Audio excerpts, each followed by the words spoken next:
YouTuber ప్రశ్న రావణ్ ను పిఠాపురం పోలీసులు అరెస్ట్ చేశారు. రావణ్ ను హైదరాబాద్ లో అదుపులోకి తీసుకున్న పోలీసులు పిఠాపురం పోలీస్ స్టేషన్ కు తీసుకుని వచ్చి విచారిస్తున్నారు. జూన్ 28న ఏలూరులో జరిగిన దళిత క్రైస్తవ సమర శంఖారావం కార్యక్రమంలో ముఖ్యమంత్రి చంద్రబాబు నాయుడు, ఉప ముఖ్యమంత్రి కొణిదెల పవన్ కళ్యాణ్ పైన కూటమి ప్రభుత్వం పైన కించపరిచేలా అనుచిత వ్యాఖ్యలు చేసిన ప్రశ్న రావణ్ పై చర్యలు తీసుకోవాలంటూ పిఠాపురం పట్టణానికి చెందిన జనసేన కార్యకర్త బొజ్జా రామ్ కుమార్ పోలీస్ స్టేషన్లో చేసిన ఫిర్యాదు ఆధారంగా పిఠాపురం పోలీసులు ప్రశ్న రావణ్ అరెస్ట్ చేసి విచారిస్తున్నారు.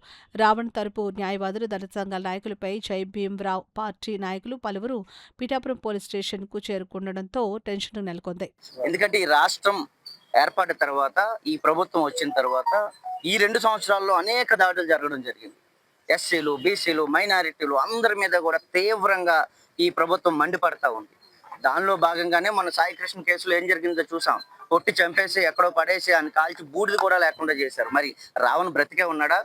మా పార్టీ డిమాండ్ చేస్తూ ఉంది. రావణ్ని నేను ఇప్పుడు వెంటనే చూసి తెరాలి. అదేవిధంగా పిఠాపురం ఎమ్మెల్యే, ఉప ముఖ్యమంత్రి మరి పవన్ కళ్యాణ్ మీద మాట్లాడితేనే మా మీద కేసులు వేస్తూ ఉన్నారే. మరి పవన్ కళ్యాణ్ ప్రభుత్వం వచ్చిన తర్వాత, ప్రభుత్వంలో లేనప్పుడు కూడా ఎన్ని మాటలు మాట్లాడారు, ఎన్ని కేసులు వేశారు మేము కూడా చూస్తాం.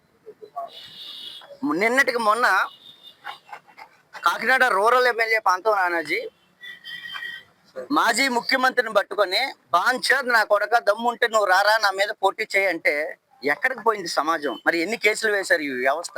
చెప్పాలి. ఈరోజు సమాధానం పోలీసు వ్యవస్థ కూడా చెప్పాలి. మరి నేను కూడా 2019లో పిఠాపురం నుండి కాకినాడ రూరల్ నుండి ఎమ్మెల్యేగా పోటీ చేశాను.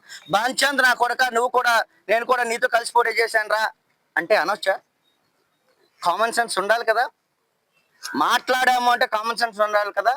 ఎమ్మెల్యేగా ఉన్న వ్యక్తి ఒళ్ళు దగ్గర పెట్టుకొని మాట్లాడాలి.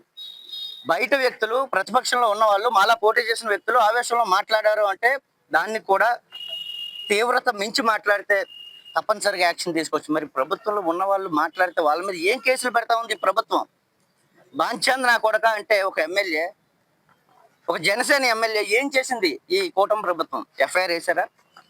కంప్లైంట్ ఇచ్చి మేము చాలా రోజులైంది. అసలు కంప్లైంట్ ఉందో పడేసారో కూడా తెలియదు. 2 రోజుల క్రితం ఒక సభను ఉద్దేశించి మాట్లాడితే రాత్రికి రాత్రి రావణ్ని ఎత్తుకొని వచ్చారు అంటే మరి ఏమైపోతుంది రాష్ట్ర ప్రభుత్వం? అంటే ప్రశ్నించడానికి ఇంకా ఎవరు రారనా ముందుకి? రావణ్ కోసం నేను అడిగాను, సిఏ గారికి 4-5 సార్లు ఫోన్ చేశాను, లిఫ్ట్ చేయలేదు. పోలీస్ స్టేషన్కి వచ్చాను, రావణ్ని చూపించండి, రావణ్తో మాట్లాడాలి. మేము సభ ఏర్పాటు చేస్తే రావణ్ ఇక్కడికి రావడం జరిగింది.